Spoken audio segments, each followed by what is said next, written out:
여러분 안녕하십니까? 나눔과 배려를 실천하는 복지TV 전북방송이 1월 15일 수요일에 보내드리는 이슈 브리핑 전북입니다. 전북에서 조류 인플루엔자 확산세가 심각한 가운데 정부가 방역수칙을 지키지 않은 농장에 대한 보상금 감액을 엄격히 강조해 철저한 방역수칙 준수가 요구됩니다.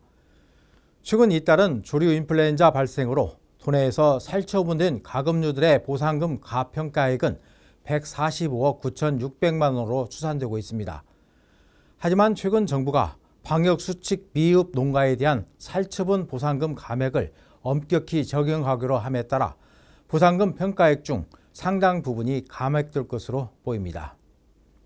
올 2월까지 기온 변동폭이 크고 기습적 한파가 발생될 수 있다는 예보에 따라 시설작물과 월동작물 재배 농가들의 피해 우려가 커지고 있습니다.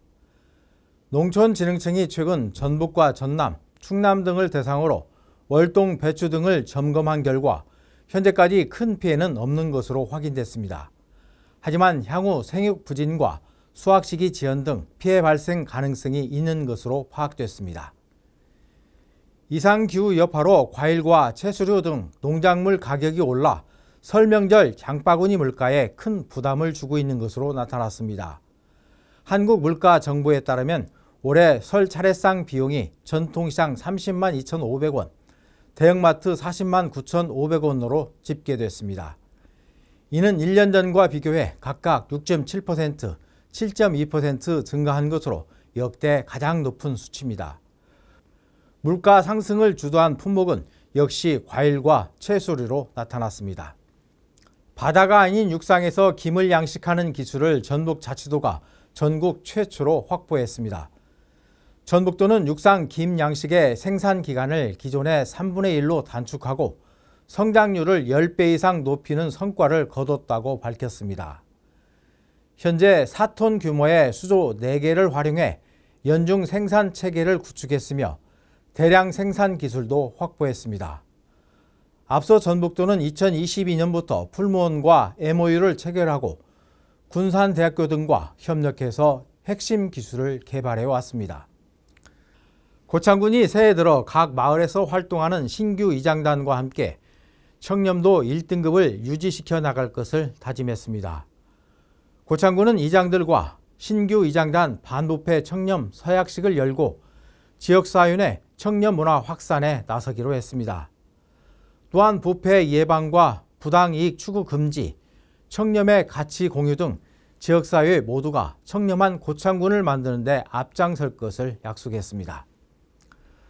완주군이 별도의 보험 가입 없이도 군민들이 자연이나 사회 재난 등의 보장을 받을 수 있는 군민안전보험을 시행합니다. 군민안전보험은 지난 2015년부터 완주 군민을 대상으로 해마다 무료 보험에 가입해 오고 있으며 현재 22개 항목에서 보장받을 수 있습니다. 지난해의 경우 모두 26건의 피해를 입은 완주 군민이 8천여만 원의 보험금을 지급받았습니다.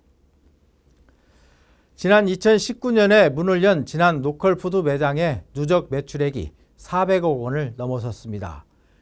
개장 첫 해 30억 원이던 매출액은 지난해 86억 원으로 3배 가까이 증가했습니다. 진안 로컬푸드에는 진안 지역 350여 농가가 900여 점의 농축산물을 납품하고 있습니다. 무주 두길교회 옛 예배당이 전북자치도 등록문화유산으로 지정됩니다. 무주군 설천면에 위치한 두길교회는 1904년 호남지역 선교에 큰 발자취를 남긴 마로덕 선교사가 무주 순례 중 설립한 교회입니다. 지난해 설립 120주년을 맞은 이 교회는 지역에 남은 근대 교회 가운데 가장 오래됐습니다.